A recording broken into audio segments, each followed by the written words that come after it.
On this special edition of Lexington Now, a new council member is sworn in, parks during the pandemic, and mobile COVID-19 testing.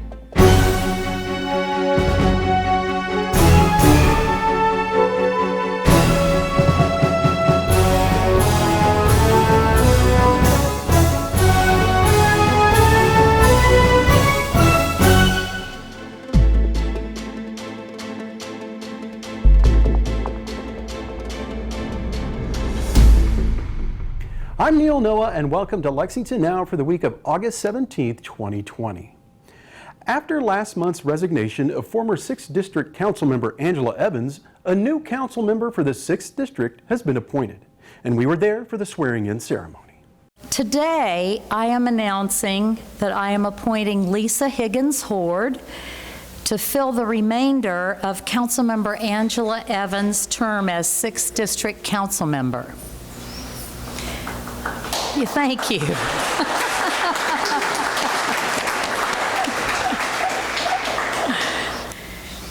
Lisa is well prepared to be the council member for the 6th District.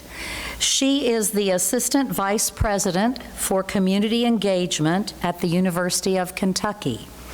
She has great qualifications and broad experience working with groups throughout our community.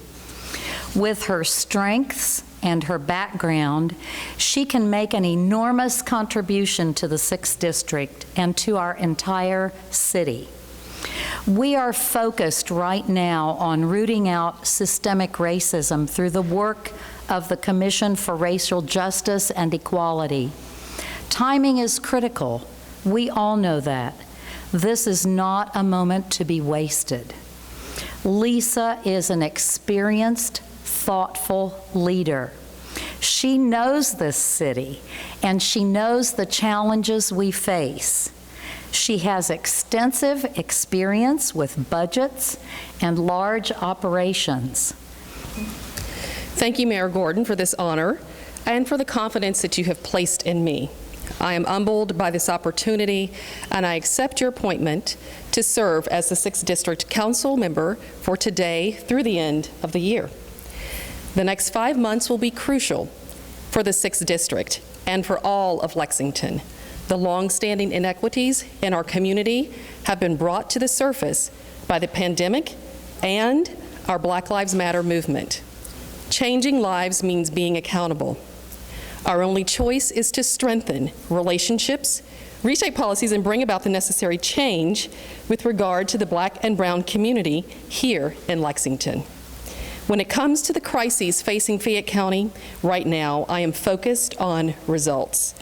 We have read the books, we're having the conversations, now it's time to act. During my time on council, I will also look forward to deepening my ties to the neighborhoods in the district.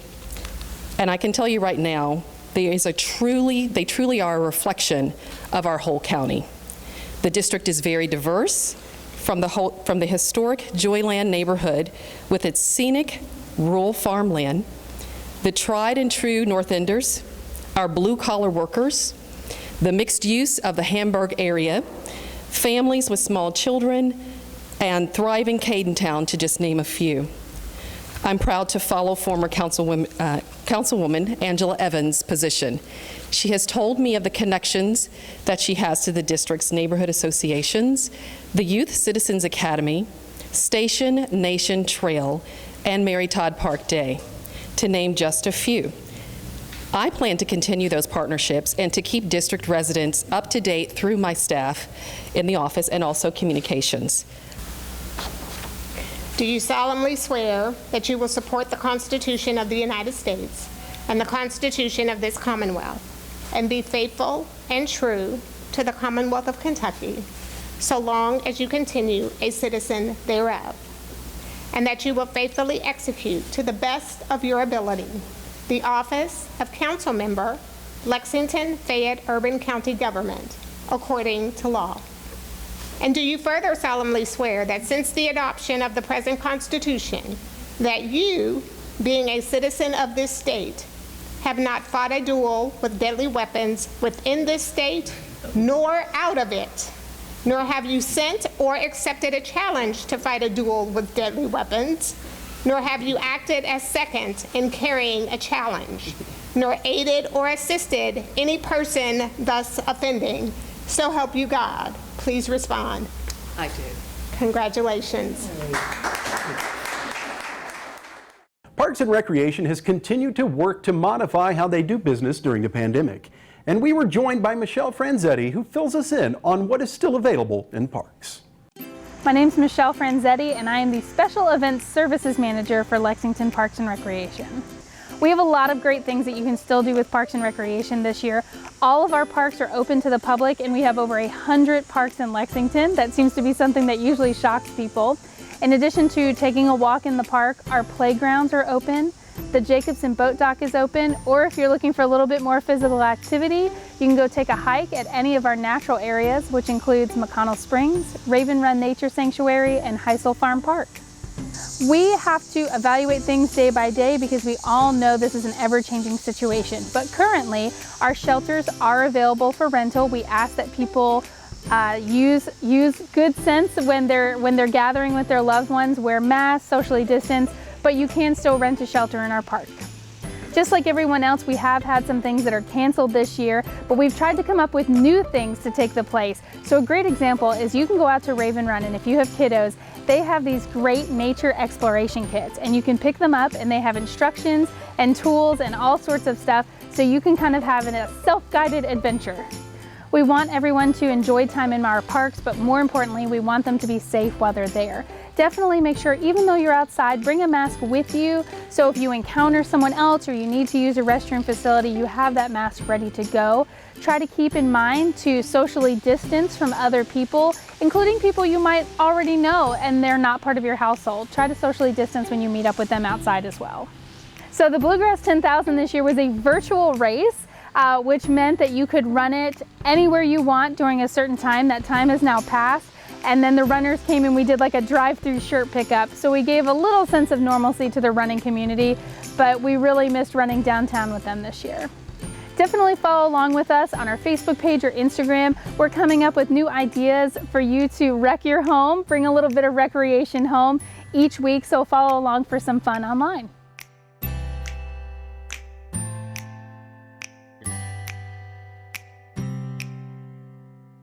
When we come back, how to get tested for COVID-19.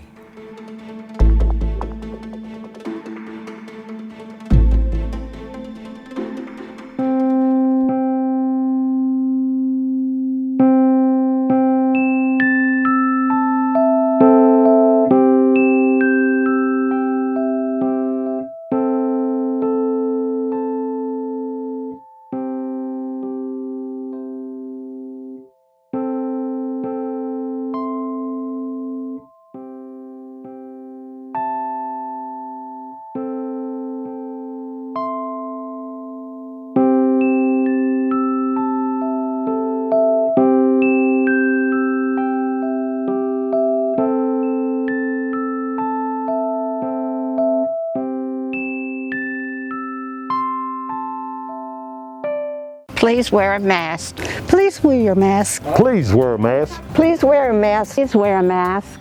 Please wear a mask so that the senior center can open soon. Please wear a mask so I can celebrate my 80th birthday. So that I can feel safe wherever I go in Lexington. So we can attend our son's wedding. To give me the ability to run errands and stay active and independent. We can continue to get back to our normal routine.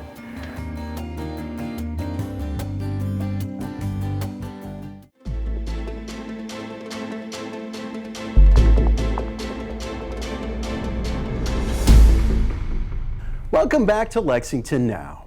COVID-19 numbers continue to rise across the Commonwealth, and in response, the city has partnered with a diagnostic lab to offer testing. Here's how it works and how you can get tested. Well, we're trying to put the testing in locations where we're seeing the greatest percentage of positives in our population. And that's primarily the Hispanic and the African American population. But the testing is open to anyone that wants to come and get a test. Testing so far has gone fabulous. We've had a tremendous turnout, which I think was the goal. We are not taking appointments, so we're allowed to, anybody and everybody can come, and we're getting an incredible turnout, I think, as you can see today. With the health department and with other partners and with the governor's office, trying to provide the services to our population that are needed. And more testing was one of those things, and so it just made sense, you know, for the city to partner up with all these folks to make this available. We're going to keep going until they stop. So we're here today from 11 to 7. Tomorrow we're noon to 8, and then the next day I think we're 9 to 5. So we're gonna swab as many people as we can. There's no limitations on the amount of tests that are available, so we'll keep going until the last patient comes. It's free to the person. With the partner we have in Blue Water Labs, they will ask for an insurance card. If you have one, there's an arrangement with the insurance. There's no copay. If you don't have insurance, then that's fine. Then that's picked up by some of the CARES Act money. So there is no cost to the testing. And we're trying to provide information in languages, in Spanish or other languages if necessary. We're trying to explain to everybody what the test is and what it will do for you. And then also how to get your test results. And then also what may happen if you test positive, how you'll be contacted by the health department and all that. So you have two options. You have the drive-up option, which is why you're seeing the cars, and then you also have the ability to walk up. So someone can park and walk up as well. So those are the two options. It can be compared to the flu test a little bit. It's a different type of swab. It's a nylon flock swab, very flimsy, very small, not as uncomfortable as the flu swab. So I think you can feel good about that. But yeah, it's a nasopharyngeal swab, which you do stick up the nose, and it's more like, I like to tell the children that get tested, it's more like getting a little water up your nose. All the folks that have come through the line have been extremely appreciative that the service is there. We've not really had any big issues, even like a lot of times the wait is like 50 minutes, and people are happy to do that to be able to have this service available to them. We're swabbing a lot of people. So a lot more people are willing to get out to get tested. In the beginning, if they were symptomatic, they'd want to come get tested. We're encouraging everybody to get tested now. This is not if you're just symptomatic and you don't feel well, get tested. But even if a symptom's not an issue for you, come out and get tested. I think in the long run, you'll feel better about where you're at, and then being around the people that may be a little bit more vulnerable. They'll give you information where you can go to a website, to a link or something else and see your results. So you can kind of see for yourself that negative, and you can print that out so that if you need to take that to your employer, you can. We are going to be opening up multiple sites with the city. We don't know what those sites are yet, but the goal is to swab as many people as possible. The more tests we get out throughout the community, whether you're asymptomatic or you're symptomatic, please come get tested. And I think the more you do that, the better off we'll be in the long run. We want to stress the importance of wearing a mask, social distance, washing your hands. All of those things are critically important for us to, take the curve in a different direction than it's going right now. And that we plan to continue this as long as it's needed, and we will be moving locations around throughout the community. So keep watching the health departments in the cities and our Facebook pages and our websites, and you'll be able to keep up with us where we're going. New sites and times continue to be added. Check the city's official COVID-19 page for details. Many folks I talk to mention one thing in particular they miss from the pre-COVID days, and that's going to the movie theater. There is one option still available, the Kentucky Theater. We spoke with manager Fred Mills about how they are handling the pandemic. The Kentucky Theater reopened on June the 1st with health and safety guidelines that were given down or passed along by the Kentucky's governor. It's certainly different from the way it used to be. By that I mean folks are required as they enter the theater to wear a mask. As you can see, we have 6-foot distancing as well as requirements that folks be patient as they're waiting to be serviced at the concession stand. One thing that's different is that there are no new movies. We are showing all films from the libraries or archives of the various studios. Although this coming Friday, we're opening a new film that's called The Rental, and it's been the #1 box office for the last couple of weeks. It's a horror thriller by Dave Franco. Oh, I think that it's been if you want to say a throwback summer.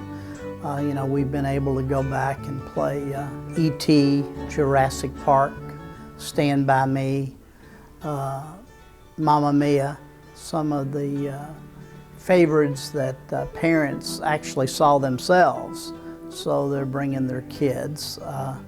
All of these films are popular concession films too, and drive-ins seem to be doing well this summer. And of course they don't have any problem with distancing there. It's been fun being able to show these various films, but I think everybody is ready for new films. And of course several films that we hope to play are Unhinged, the new Russell Crowe film about a person with road rage, Tenet, the new Christopher Nolan film that's gotten pushed back several different times. So we're anxious to, for these films to be released. Typically, we have a loyal patronage, but we show a little bit different type films, if you will, maybe sort of lean to the artier side. But since those films haven't been available, and we've been showing more, if you will, the older films, commercial films, yes, we've seen an uptick in new patronage that with both the Cinemark and Regal theaters being closed, waiting for new films, that these, if someone did want to come inside to an indoor, we are the only theater that's open. So we have picked up new customers, that folks that have never, just for one reason or the other, that's never had the opportunity to come to this theater. Well, I think that once that someone's been here and that they've seen these theaters, both our auditoriums are larger than most of the other theater auditoriums in town. So we already have the auditoriums marked off, and there's no problem with the distancing. Folks haven't had any problem with anyone wanting to not wear a mask, and they wear the masks as they enter and exit the theater. And we have, sanitizer that's stations available, and I think that people are very pleased once they've been here. If they are not completely, afraid to come out, and they're not just quite ready to do that. But once they've been here, we have folks that have repeatedly come back, actually week after week, because there's not a whole lot of things to do these days. And we can tell from our conversation with our patrons that they're just appreciative of having a place open that they can go. At present, we're running every evening, 7 days a week. We also run all day Wednesdays, Fridays, Saturdays, and Sundays. All of our films at this time are $6.50 anytime.